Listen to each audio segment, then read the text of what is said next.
Terima kasih pemirsa, Anda masih bersama kami di Lintas Banua Sepekan. Usai menjalani cuti pilkada, Wakil Gubernur Kalsel Haji Muhyiddin kini menjabat pelaksana tugas gubernur sudah mulai menjalankan tugasnya. Bahkan Muhyiddin langsung memimpin rapat koordinasi terkait pengelolaan sampah Kalimantan Selatan bersama Menteri Lingkungan Hidup Hanif Faisal Nurofik di Gedung Idam Holik di Banjarbaru. Usai menjalani cuti pilkada, Wakil Gubernur Kalsel Haji Muhyiddin mulai menjalankan tugasnya kembali. Namun kali ini sebagai pelaksana tugas Gubernur Kalimantan Selatan. Setidaknya hal itu terpantau saat hadir memimpin rapat koordinasi pengelolaan sampah se-Kalimantan Selatan bersama Menteri Lingkungan Hidup Hanif Faisal Nurofik Kamis 28 November di Gedung Idam Holik di Banjarbaru. Pada rakor ini hadir Kepala Dinas Lingkungan Hidup Hanifah Dwi Nirwana dan Kepala Dinas Lingkungan Hidup Kabupaten Kota serta stakeholder terkait lainnya.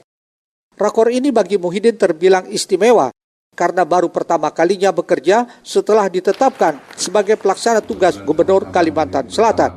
Terkait isu lingkungan khususnya pengelolaan sampah di daerah ini, Muhyiddin siap terjun ke lapangan bersama kepala dinas di masing-masing kabupaten kota untuk memantau langsung kondisi tempat pembuangan akhir atau TPA yang dinilai kondisinya memprihatinkan. Harapannya dengan turun langsung ke lapangan bisa menemukan langkah dan solusi yang harus dilakukan untuk menangani permasalahan sampah di Kalimantan Selatan. Hari ini pertama kali saya jabat PLT turun ke kantor. Habis kemarin kita pemilu dan pemilihan, alhamdulillah hari ini kita bersama-sama Menteri mengadakan rapat koordinasi masalah sampah. Alhamdulillah saya telah menekankan kepada Kepala Dinas KH untuk mengatur jadwal turun ke TPA dan turun kabupaten kota Kalimantan Selatan untuk menjadwalkan kita ketemu bukan saja dengan Bupati atau Kepala Dinas, juga Bupati Wali Kota yang terpilih kita undang juga bersama-sama nanti melihat TPA untuk mengkoordinasikan bagaimana TPA ini kita tidak lanjuti untuk yang terbaik. Sementara itu dalam paparannya, Menteri Lingkungan Hidup Hanif Faisal Nurofik menyatakan pentingnya sinergi antara pemerintah pusat dan daerah dalam pengelolaan sampah. Pihaknya juga mendorong percepatan penerapan kebijakan ekonomi sirkular termasuk pengurangan sampah plastik dan optimalisasi program bank sampah di tingkat masyarakat. Hanif juga menegaskan volume sampah di Kalimantan Selatan tidak terlalu besar, hanya sekitar 600 sampai 800 ton per hari. Namun jika tidak dikelola dengan baik, maka akan menimbulkan malapetaka bagi masyarakat Kalimantan Selatan. Muhail, Banjar TV. Informasi lainnya pemirsa, usai menjalani 200 jam pelajaran, akhirnya para peserta program pendidikan kecakapan kerja bidang tata busana mengikuti uji kompetensi di Lembaga Kursus dan Pelatihan Modestinia, kawasan Kamboja, Banjarmasin. Beginilah suasana uji teori, uji kompetensi program pendidikan kecakapan kerja bidang tata busana, gelaran Lembaga Kursus dan Pelatihan Modestinia di kawasan Kamboja, Banjarmasin, Kamis 21 November 2024. Kegiatan ini terlaksana berkat dukungan dari Direktorat Vokasi, Kementerian Pendidikan Dasar dan Menengah yang mengutus 2 penguji untuk melihat secara langsung proses akhir yang dijalani para peserta. Teorinya ada soalnya 50 soal, waktunya 50 menit, dan nanti ujian teorinya selama 5 jam. Soalnya ya sekitar ilmu tentang jahit menjahit, mungkin alat peralatan yang digunakan, bahan-bahan yang dipergunakan. Nah, terus mungkin tentang K3 yang waktu anak-anak menjahit, mungkin bagaimana K3-nya supaya tidak terjadi kecelakaan kerja.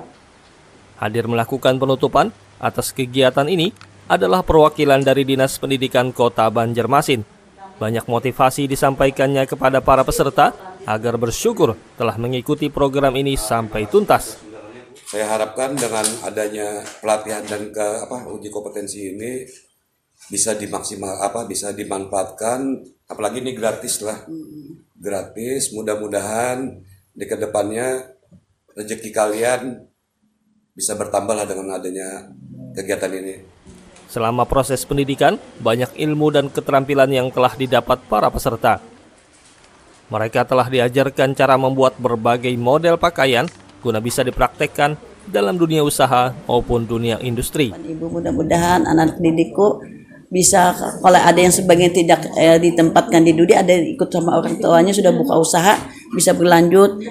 Ibu juga sudah bersedia, udah ngomong sama anak didik supaya kalau dia belum mengerti apapun dia memecah model, kan memecah model kan perlu pemikiran. Dapat ilmu dari ibu kan cuma 7 kali praktek. Ada blus, ada hem, terus gaun, terus ada rok, celana. Bagian yang lainnya kan baju wanita kebanyakan macam-macam model pemecahannya. Jadi ibu bersedia, kata ibu, boleh aja kamu datang tanya, asal di WA dulu ibu ada enggak di rumah. Nah itu sih, mudah-mudahan anak didikku bisa, jangan ilmu stop di tempat di sini aja udah selesai. Alhamdulillah dapat ilmu-ilmu yang belum bisa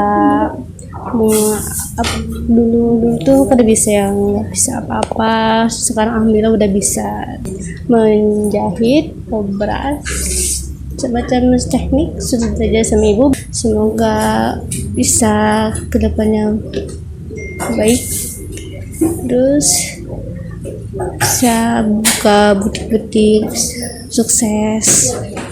Total ada 15 orang yang menjalani program ini. Semuanya telah mengikuti pembelajaran selama 200 jam atau 25 hari guna mendapatkan keterampilan mumpuni bersertifikasi.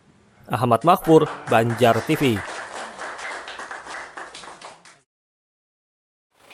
Pemirsa, memperingati Hari Guru Nasional tahun 2024 yang bersamaan dengan Hari Ulang Tahun Persatuan Guru Republik Indonesia, Lembaga Pendidikan Islam Sabilal Muhtadin Banjarmasin menggelar apel bersama.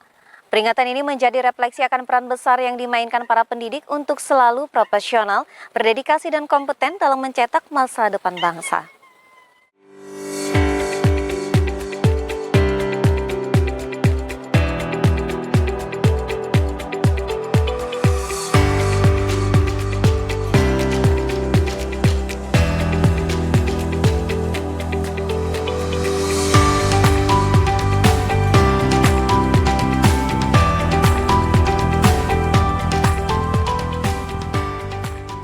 Meski di tengah guyuran hujan, para guru yang terdiri dari kepala sekolah dan tenaga pendidik ini tampak bersemangat mengikuti apel bersama digelar Lembaga Pendidikan Islam Sabilal Muhtadin Banjarmasin dalam memperingati Hari Guru Nasional tahun 2024 berlangsung di Aula SMA Sabilal Muhtadin di Jalan Malkon Temon Banjarmasin, Senin 25 November 2024. Peringatan yang bersamaan dengan HUT PGRI ini mengangkat tema Guru Hebat Indonesia Kuat, menjadi peringatan dalam menghormati jasa para guru dalam mendidik dan membimbing generasi penerus bangsa yang tidak hanya sekedar untuk mengucapkan rasa terima kasih, tetapi juga sebagai refleksi akan peran besar yang dimainkan para pendidik dalam mencetak masa depan bangsa. Selain itu, peran guru juga menjadi faktor utama dalam bangkitnya pembangunan seperti yang dirasakan negara Jepang pasca peristiwa bom atom yang menghantam Hiroshima dan Nagasaki. Dengan perintah dari Kaisar Hirohito untuk mengumpulkan para guru setelah perang menjadi salah satu faktor Jepang menjadi negara maju saat ini, sehingga guru dengan perannya bergelar sebagai pahlawan tanpa tanda jasa. Menurut Ketua Lembaga Pendidikan Islam Sabilal Muhtadin Banjarmasin, Dr. Haji Abdul Khair Amrullah, di peringatan Hari Guru ini meminta seluruh pengajar dan tenaga kependidikan di lingkungannya untuk terus meningkatkan profesionalitas, dedikasi, dan kompetensinya dalam menghadapi tantangan di era artificial intelligence atau kecerdasan buatan saat ini. Untuk itu, LPI Sabilal Muhtadin Banjarmasin mendorong para guru untuk mengikuti program Pusat Penelitian dan Pengembangan Kompetensi Guru atau P3KG guna memperkuat mutu dan kualitasnya masing-masing. Jadi hari ini kita adakan upacara Hari Guru Nasional tahun 2024. Tadi sudah saya sampaikan kepada para guru kita di lingkungan LPI Sabilal Muhtadin Banjarmasin untuk selalu meningkatkan profesionalisme dan dedikasi serta kompetensinya sebagai guru. Sebab guru itu dituntut untuk profesional dalam mengajar, sehingga hasil didikan kepada peserta didik akan menjadi anak yang berprestasi ya, dan berguna untuk bangsa dan agama.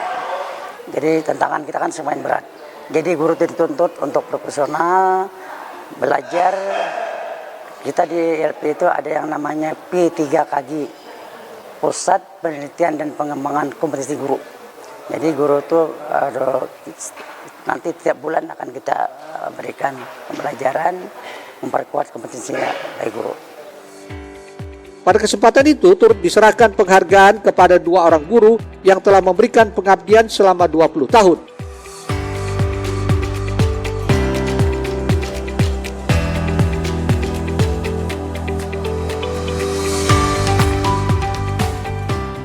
Dan penghargaan kepada 4 orang guru yang telah menyelesaikan program guru penggerak tahun 2024.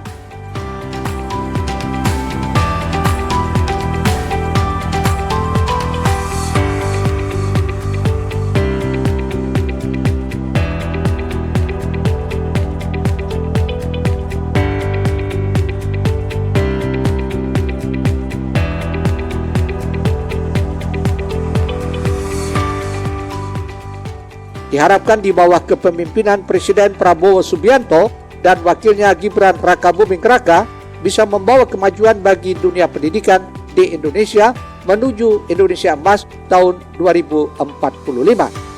Erwin Yudanwari, Banjar TV.